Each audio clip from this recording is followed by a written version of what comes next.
Sheldon, little bootleg ass studio.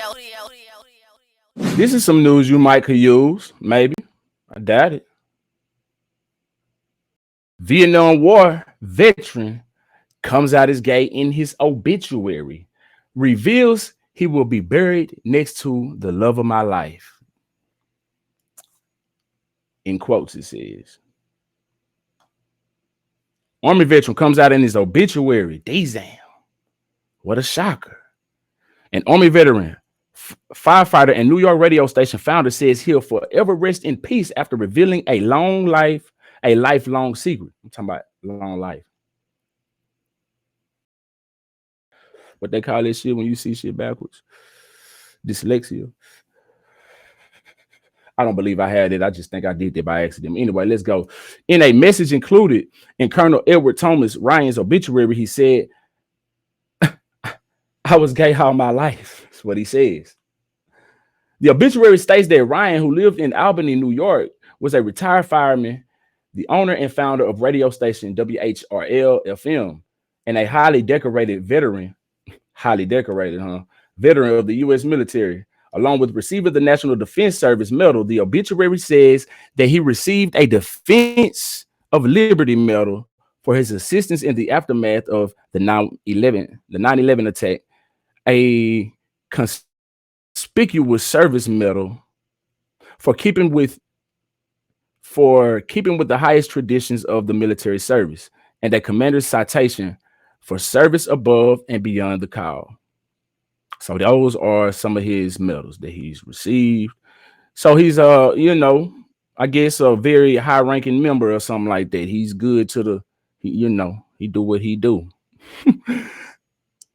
Says Ryan, who had a business degree, was also a member of the Vietnam Veterans of America and served on the Vietnam Veterans Agent Orange Committee for the American Legion.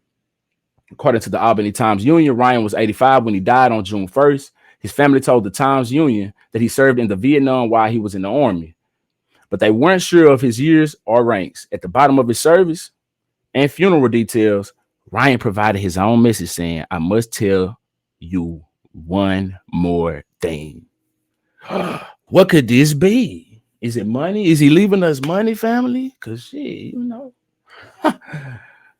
I was gay all my life through grade school, through high school, through college, through life. This man say he's always been that way.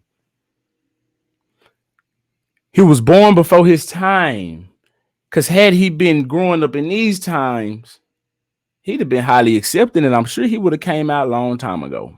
But hey, maybe he paved the way for those. Nah, because he held his shit down. Never mind, y'all. He kept his shit concealed. He also revealed that he had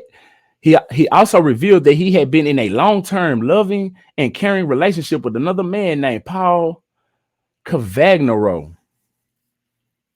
So do this man got kids? You feel me?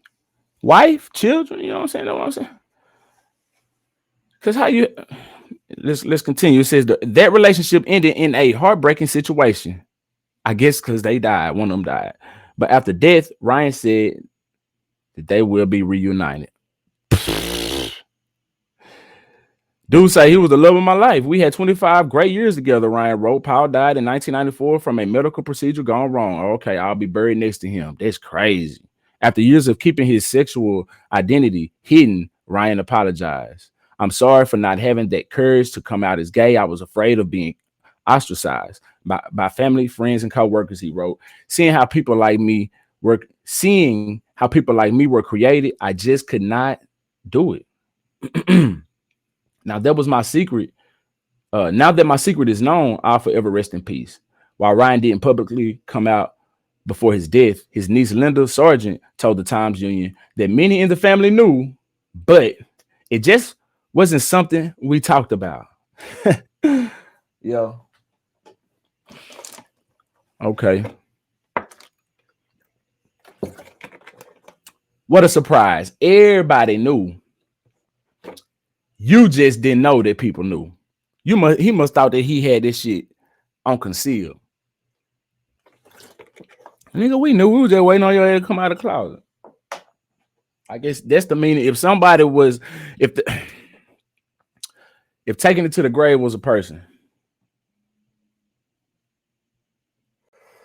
where we at? Where we at? I knew probably 40 years. I knew probably 40 years. I knew Cavagnaro, whatever that dude's name is, was his partner. Kathy Stamble told the Times Union. They were a loving couple. I admired that, they said. But I promised him, they said, so this person must be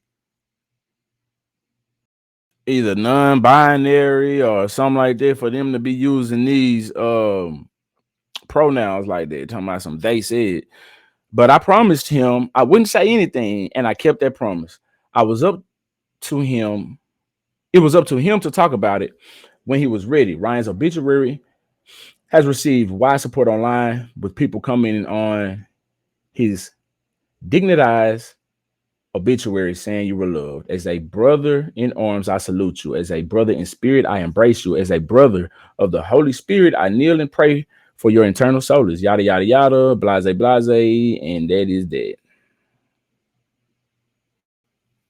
So everybody in the family knew what a tangled web we weave. For damn sure.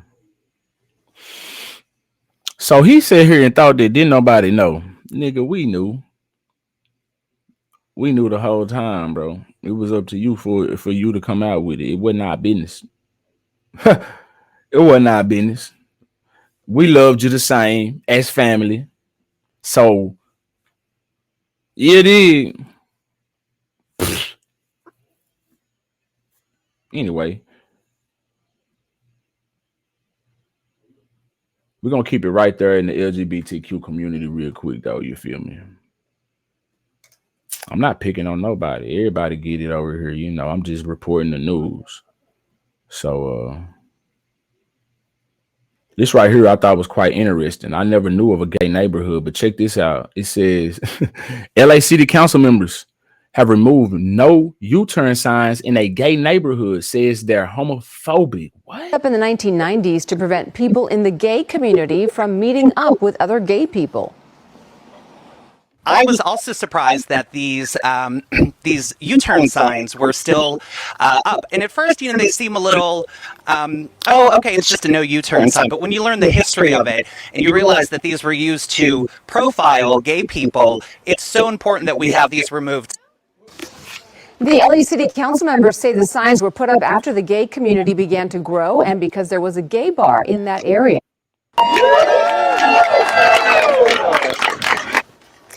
LA City Council members Hugo Soto Martinez and Nithya Raman were on hand today to help remove the signs. They say the no cruising and no U-turn signs were put up in the 1990s to prevent people in the gay community from meeting up with other gay people. I was also surprised that these these U-turn signs.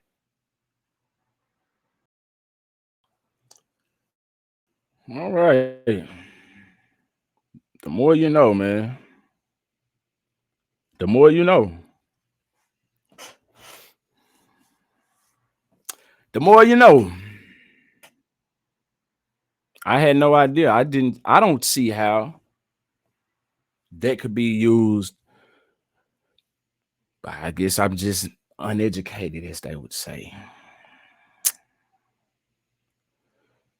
It says the last remaining street sign that were used to target the LGBTQ plus community in Silver Lake in the 90s were removed. Did y'all know that? Did anybody know that? Did y'all know that? I never knew that. No U-turn. So what would you say if you don't want nobody to do a U-turn right there? If you don't want nobody to bust an actual U-turn, and we're speaking literal. We're not speaking about nothing that could be offensive to nobody. We're talking about a real U-turn in a car. What sign is it gonna be now? I'm confused. I'm just as confused, I guess, as those who say that they are offended by it. And I do not mean any disrespect. I don't know nobody of their community that has ever told me that there is some derogatory thing towards them. But you know what I'm saying? I don't know. Anyway, moving along. Hit that like button. Who we got up in the building, man? I appreciate y'all putting up to the bootleg ass studio. It is Juneteenth weekend.